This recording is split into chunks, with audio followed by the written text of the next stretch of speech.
Magandang araw sa ating lahat. Share ko lang itong maikling video nito sa ating mga kapwa technician na nagsisimula pa lang at hindi pa pamilyar sa ganitong klase ng ref. Itong ref na to ay na-frost refrigerator na merong linear inverter compressor. At ang brand at model naman nito ay lalagay na lang natin sa description box at sa title ng video na to. Bali ang complaint ni customer ay may pagkakataon daw na hindi lumalamig ang unit nila at minsan naman daw ay okay naman. Kaya napagdesisyonan nila na i-unplug na lang ang unit at tumawag ng technician para ipacheck ang kanilang ref. At nung dumating nga kami sa bahay ni customer, ay chinek namin agad ang physical appearance ng mainboard, ng mga wirings at ng iba pang pyesa ng ref ni customer. At nang nakita namin na okay naman lahat, tsaka na namin isinaksak ang power cord sa outlet nito upang itest ang unit. Bali sa pagkakataong ito ay hindi na namin hinintay yung 7 minutes delay ng normal operation.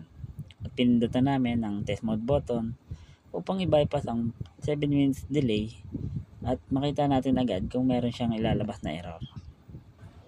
At sa pagpindot nga ng ating test mode button, lumabas sa ating LED 1 or sa LED na nasa kaliwang bahagi ng ating mainboard ang 7 blinks error. At kung bago ka pa lang sa ating channel at naguguluhan ka kung paano basahin ang error code ng LED 1 at LED 2 ng ganitong klaseng ref gamit ang test mode button, mas maganda na panoorin mo na yung video na ginawa natin nakaraan na patungkol sa test mode button upang maintindihan nyo rin yung mga susunod na video na ilalabas natin sa mga susunod na pagkakataon. At balik tayo sa ref ni customer. Bali, sinabi ko na kay customer na ang problema ng kanyang ref ay ang kanyang mainboard. Pero dahil wala kaming dalang mainboard, sinabi namin na kailangan namin siyang balikan kinabukasan. At kinabukasan nga ay bumalik kami sa bahay ni customer, dala ang bagong mainboard para actual nating makita kung gagana ba to o hindi. At dahil naka-unplug naman na yung unit ni customer, diretso na namin tinanggal yung cover ng mainboard.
Ngayon na nakabit na natin yung mainboard, nakabit na natin lahat ng socket, iti-testing naman natin yung unit at tignan natin kung gagana na ba yung compressor niya or magsi 7 brings error pa rin gaya ng unang problema niya.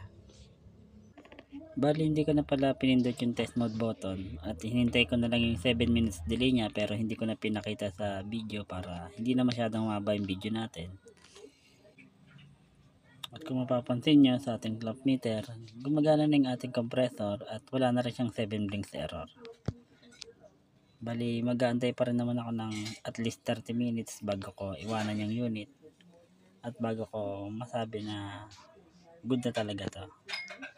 Bali yun lang po at maraming salamat po.